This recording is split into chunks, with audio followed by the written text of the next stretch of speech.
প্রিয় ছাত্রছাত্রীরা, আমার প্রীতি ও শুভেচ্ছা নিও। এটা আমাদের অনলাইন 13তম ক্লাস।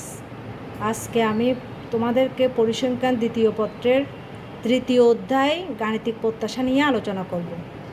আমরা এই অধ্যায়ের পড়াগুলোকে মোট 5টি পাঠে ভাগ করেছি। আজকে আমি প্রথম এবং দ্বিতীয় পাঠ নিয়ে আলোচনা করব। প্রিয় ছাত্রছাত্রীরা, তোমাদের সামনে তো পরীক্ষা, এই জন্য তোমাদের ভালো থাকা খুবই জরুরি। তোমরা ঘরে বসে অনলাইন ক্লাসগুলো আশা করি ঠিকমতো করবে। দেখো, প্রথম পাঠে আমাদের কি আছে গাণিতিক প্রত্যাশা। প্রথম পাঠে আছে দৈবচলকের গাণিতিক প্রত্যাশা, দৈবচলকের বেদাঙ্ক, সহবেদাঙ্ক, পরিঘাত। পাঠ দ্বিতীয়তে আছে গাণিতিক প্রত্যাশা ও গাণিতিক গড়ের মধ্যে সম্পর্ক, গাণিতিক প্রত্যাশার ধর্ম ও দৈবচলকের বেদাঙ্কের ধর্ম। পাঠ তৃতীয়তে আছে দুইটি চলকের ক্ষেত্রে প্রত্যাশার যোগসূত্র এবং গুণনসূত্রের বর্ণনা। চতুর্থ পাঠে আছে বিভিন্ন অঙ্ক অনুশীলন ও অনুধাবনমূলক প্রশ্ন নিয়ে আলোচনা। আর পাঠ পঞ্চমে আছে সৃজনশীল প্রশ্ন নিয়ে আলোচনা। অর্থাৎ আমরা এই অধ্যায়ের পড়াগুলোকে মোট 5টি পাঠে ভাগ করেছি। আমি 1 নম্বর আর 2 নম্বর পাঠ আজকে আলোচনা করব। দেখো 1 নম্বর পাঠে কী আছে। তাহলে 1 নম্বর পাঠে আছে দৈবচলকের গাণিতিক প্রত্যাশা, দৈবচলকের বেদাঙ্ক, সহবেদাঙ্ক আর পরিঘাত। এগুলো সাধারণত সংজ্ঞা আকারে কী জিনিস জ্ঞানমূলকে আসে। দেখো, দৈবচলকের গাণিতিক প্রত্যাশা। দৈবচলকের গাণিতিক প্রত্যাশাটা কি?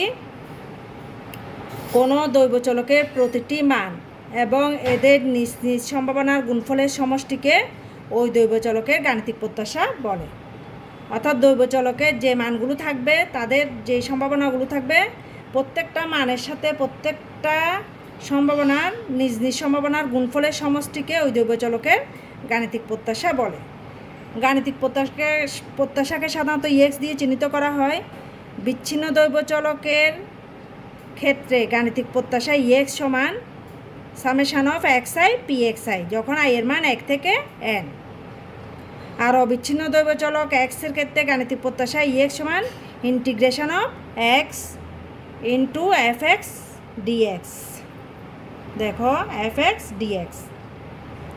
আর ইন্টিগ্রেশনটা হবে এক্স চলকের মান যত থেকে যত থাকবে সেটার উপর, এক্স চলকের মানের উপর ইন্টিগ্রেশন হবে। তাহলে আমরা 2 ধরনের গাণিতিক প্রত্যাশার সূত্র লিখেছি। একটা হচ্ছে বিচ্ছিন্ন চলকের ক্ষেত্রে, আর একটা হচ্ছে অবিচ্ছিন্ন চলকের ক্ষেত্রে। বিচ্ছিন্ন চলকের ক্ষেত্রে সামেশান দিয়ে করতে হবে, অবিচ্ছিন্ন চলকের ক্ষেত্রে ইন্টিগ্রেশন দিয়ে করতে হবে। এরপরে আসো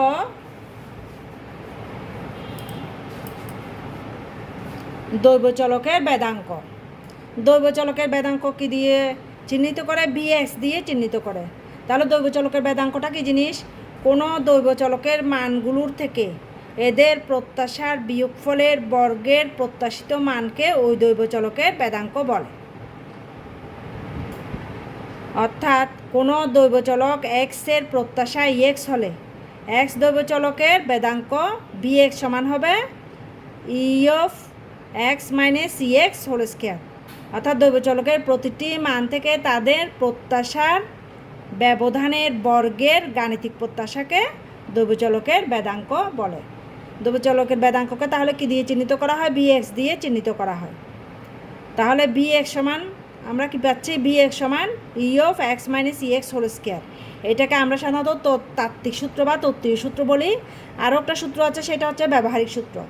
তাহলে বিএক্সের ব্যবহারিক সূত্র কী জিনিস? বিএক্স সমান ই x square minus E X whole square. এটা হচ্ছে ব্যবহারিক সূত্র। অর্থাৎ ই এক্স স্কোয়ার অর্থ কি? এক্স চলকের মানের বর্গের গাণিতিক প্রত্যাশা। আর এটা হচ্ছে এক্স চলকের প্রত্যাশার বর্গ, ই এক্স হোল স্কোয়ার অর্থ। তাহলে আমরা এখানে বিএক্সের 2টি সূত্র পাচ্ছি। একটা হচ্ছে তাত্ত্বিক সূত্র আর একটা হচ্ছে ব্যবহারিক সূত্র। দুটোটা তোমরা মুখস্থ করবা, এগুলো আমাদের অনেক কাজে লাগবে অঙ্ক করার ক্ষেত্রে বিশেষ করে। এরপর আসো দৈবচলকের সহবেদাঙ্ক। দৈবচলকের সহবেদাঙ্ক কি?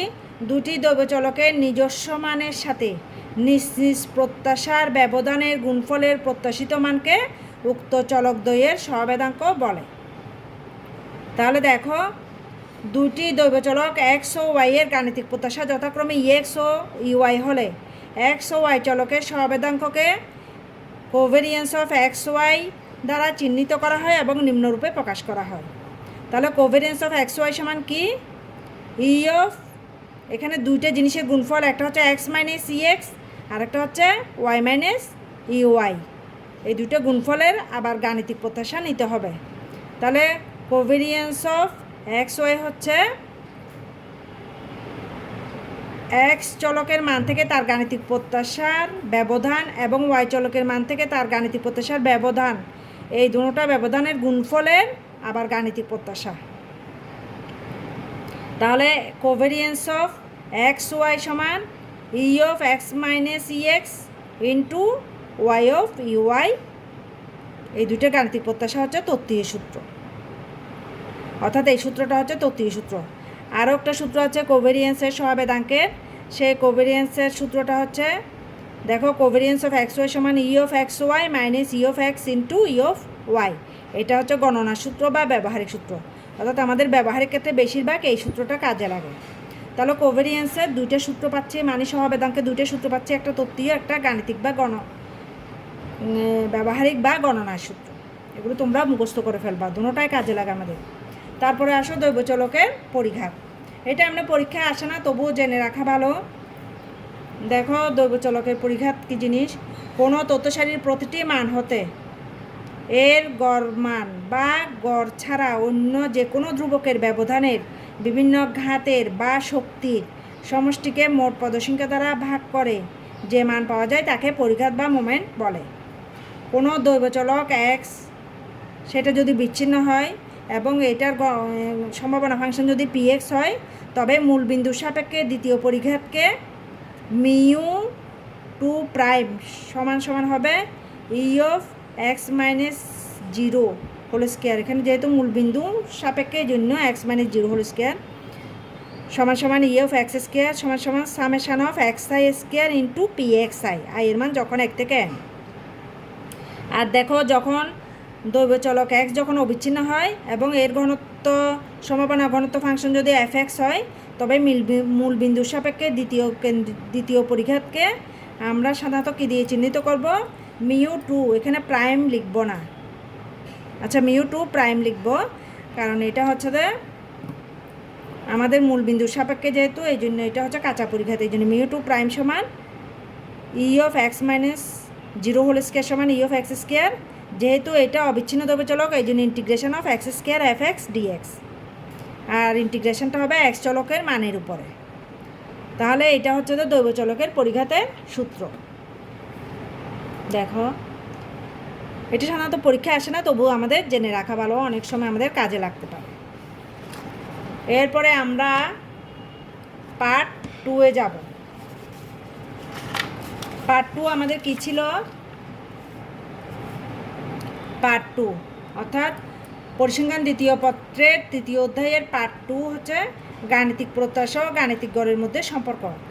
অর্থাৎ গাণিতিক গড় ও গাণিতিক প্রত্যাশার মধ্যে কোনো সম্পর্ক আছে কি না, বা এরা সমান কি না, সেটা বা গাণিতিক গড়েই কী জিনিস বা গাণিতিক প্রত্যাশাই বা কী জিনিস, সেটা জানার জন্য সেটা জানা হচ্ছে পার্ট 2-এর কাজ। পার্ট 2-তে আমরা ওই জিনিসটা নিয়ে আলোচনা করতে চাই। দেখো, আমি এখানে পার্ট 2-এর এই জিনিসটাকে আমি একটা অনুধাবনমূলক প্রশ্নে নিয়ে আসছি। সেই অনুধাবনমূলক প্রশ্নটা প্রায় সময়ই সৃজনশীল প্রশ্নে আসে।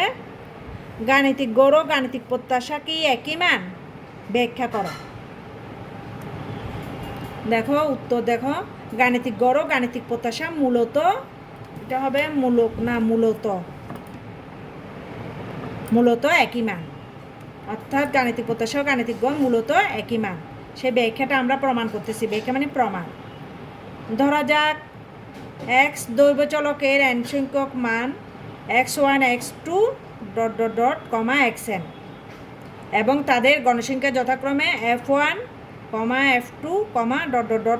fn এবং তাদের পর্যায়ক্রমিক সম্ভাবনা px1, px2, ... pxn, যেখানে সামেশান অফ fi অর্থাৎ মোট গণসংখ্যা হচ্ছে বড় হাতের n। তাহলে সংজ্ঞা অনুযায়ী গাণিতিক গড় এক্স বার সমান উপরে হবে summation of fi xi divided by বড় হাতের n, এটা তোমরা সবাই জানো। এবং px1 এটাও সংজ্ঞা অনুযায়ী, অর্থাৎ x1-এর সম্ভাবনা। x1-এর সম্ভাবনা কী হবে? আমাদের মোট গণসংখ্যা ছিল বড় হাতের এন, আর x1 আমাদের কত সংখ্যক ছিল f1, এই জন্য px1 সমান হবে f1 বাই বড় হাতের এন। অনুরূপভাবে px2 হবে f2 বাই বড় হাতের এন, কমা ডট ডট ডট pxn হবে fn বাই বড় হাতের এন। এটা আমরা সম্ভাবনার সংজ্ঞা থেকে জিনিসটা পেয়েছি, তাই আমি এখানে লিখেছি। এখন এক্স বার সমান, তাহলে সংজ্ঞা অনুযায়ী এক্স বার সমান আমরা কি জানি, summation of fi xi divided by বড় হাতের এন, আর এখানে আই এর মান হবে 1 থেকে ছোট হাতের এন। তাহলে এটাকে আমি বিস্তার করে লিখি। প্রথমে আই এর মান 1 লিখবো, f1 x1 by N plus f2 x2 by N plus এরকম dot dot dot fn xn by N. তাহলে এই জিনিসটাকে আমি একটু সুন্দর করে সাজিয়ে লিখেছি। দেখো উপরে f1 x1কে আমি এক সাইডে লিখেছি x1 into f1 by N, এই জিনিসটাকে লিখেছি মূলত এরকম করে। তাহলে সেকেন্ড টার্মকে আমি এভাবে লিখছি x2 into f2 by N plus dot dot dot xn into fn by N. তারপরে x1 f1 বাই এনকে আমরা px1 লিখতে পারি plus x2 into px2 plus dot dot dot xn into pxn। এটা আমরা এই যে সম্ভাবনার সংখ্যা থেকে এগুলো লিখেছিলাম, ওখান থেকে আমরা এগুলো পেয়েছি। তাহলে x1 px1 plus x2 px2 plus dot dot dot xn pxn সমান আমরা কি লিখতে পারি, এটাকে আমি সংক্ষিপ্ত আকারে লিখলে সামেশন অফ xi pxi, যখন i এর মান 1 থেকে n পর্যন্ত। তাহলে সামেশন অফ xi pxi কিসের সূত্র, এটা হচ্ছে ex এর সূত্র, অর্থাৎ গাণিতিক প্রত্যাশার সূত্র। তাহলে আমরা দেখতে পাই যে x বার সমান ex, অতএব তাহলে আমরা কি দেখতে পাই, x বার সমান ex, অতএব উপরোক্ত সম্পর্ক নির্দেশ করে যে গাণিতিক গড় ও গাণিতিক প্রত্যাশা মূলত একই মান। তাহলে আমরা দেখছি যে গাণিতিক গড় আর গাণিতিক প্রত্যাশা মূলত একই জিনিস। এটা অনুধাবনমূলক প্রশ্নে প্রায়ই আসে, তোমরা এটা ভালো করে পড়বে। এরপরে দেখো আমরা গাণিতিক প্রত্যাশার ধর্ম নিয়ে আলোচনা করতেছি। গাণিতিক প্রত্যাশার অনেকগুলো ধর্ম আছে, ধর্মগুলো আমি নিচে দেওয়া হলো, এখানে গাণিতিক প্রত্যাশার ধর্ম বা বৈশিষ্ট্যগুলোকে নিচে দেওয়া হলো। প্রথম ধর্মটা কি, এটা কোনো ধ্রুবক এর গাণিতিক প্রত্যাশা ই এ সমান এ, অর্থাৎ এটাকে আমি যদি লিখি ব্যাখ্যা করে, কোনো ধ্রুবকের গাণিতিক প্রত্যাশা ওই ধ্রুবকের সমান, কোনো ধ্রুবকের গাণিতিক প্রত্যাশা ওই ধ্রুবকের সমান, অর্থাৎ E of A equal to A, এখানে এ হচ্ছে ধ্রুবক।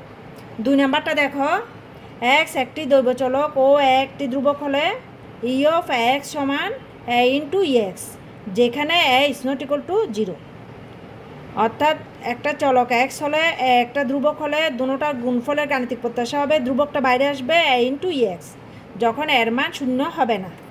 3 নাম্বার দেখো, এক্স দৈবচলক এবং এ ধ্রুবক হলে ই অফ এক্স প্লাস এ সমান ই অফ এক্স প্লাস এ।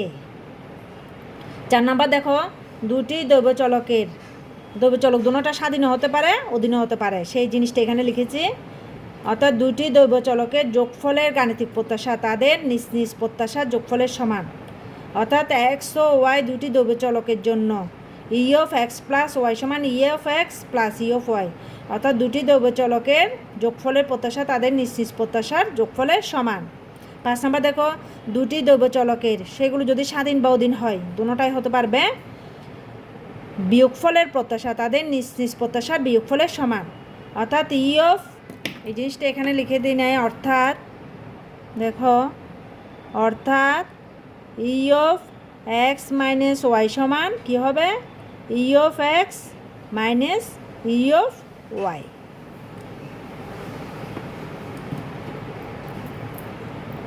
তাহলে দুটি দৈবচলকের বিয়োগফলের প্রত্যাশা তাদের নিশ্চিত প্রত্যাশার বিয়োগফলের সমান।